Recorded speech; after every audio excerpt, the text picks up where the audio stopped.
Səhər vallahi basmışıq kilovara. Cana vallahi yellənirlər. Əsirlər özləri üçün.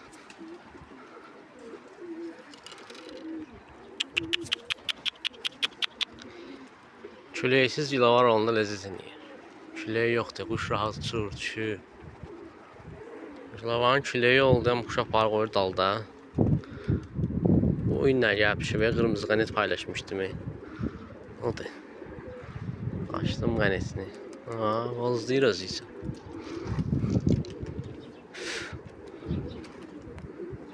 Qıraq kəndim quşudur ya, buranın quşudur.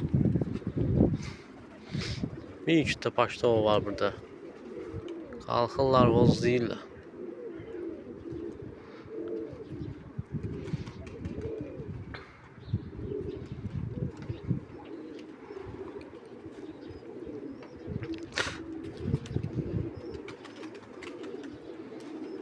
İnşallah ləzzət eləyir. Hava sakit olanda ləzzət eləyir.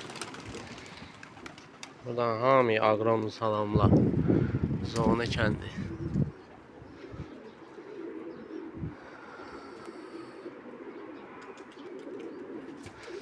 Bedirənləri satıram. İstəyən olsa direktə yazsın, videolarını atım. TikTok'a qoyuram, TikTok götürmür, silir. 20 dənə bedirən 20 manatdan.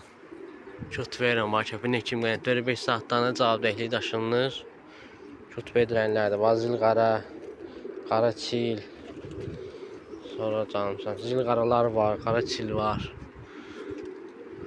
O çıllar. Görürsünüz, 3 dənə var bedirən var çilərlə çəkib özünü çıxır. Çılmaya var, gəl düş ha. Hara getdiysən? 2 gün gezib bu zonada. Düşür da.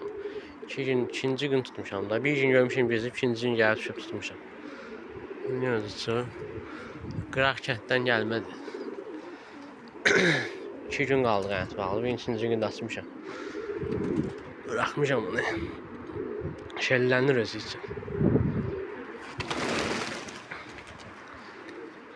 Dalla gəlir. Gəl düşək. Oynağa düşsə bu uçsa. Hələ oynaqsa da bilmir nə olan şeydir. Gəldi düşdü. Demaqdır.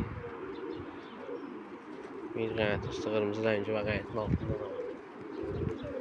Balıqlar da uçur. İstəyən oldu. Direktə yazsın. 20 manatdan 20 dənə bedirən bala var. Qaralar, çillər, göy. 20 dənə yığın verim. Hamısı öz balalarımdır ya. Quşların altında çıxanlardır yani. Burada qıraq heyvan yoxdur. Var qara baladır, göy baladır.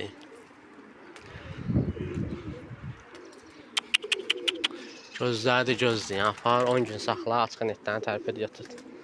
Tərtəmizlər. Var göyək quyruq var, tünd göyək quyruq.